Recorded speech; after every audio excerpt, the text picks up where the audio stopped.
अशाच आपल्या परिसरातील नवनवीन बातम्या पाहण्यासाठी आमचा चॅनलला सबस्क्राईब करा। नंदुरबार शहरातील सर्व सुजाण नागरिकांना माझं निवेदन आहे, त्यांना आवाहन आहे की आपण कुठलाही कायदा आणि सुव्यवस्थेचा प्रश्न उपस्थित होईल अशा प्रकारचं वर्तन करू नये। पोलीस योग्य पद्धतीने तपास करत आहे।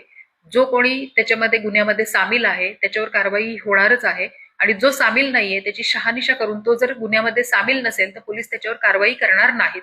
त्यामुळे पोलीस तपासाबाबत कुठलाही संभ्रम मनामध्ये बाळगू नये। कुठल्याही निष्पापावर कारवाई होणार नाही याबाबत आपण म्हणजे मी हमी देते आहे। आणि अशा प्रकारे आपण कायदा हातात घेतला तर त्याला अजूनही गालबोट लागू शकतं। त्यामुळे सर्वांनी कायदा सुव्यवस्थेचा प्रश्न निर्माण होऊ नये यासाठी सर्वतोपरी काळजी घेणं गरजेचं आहे।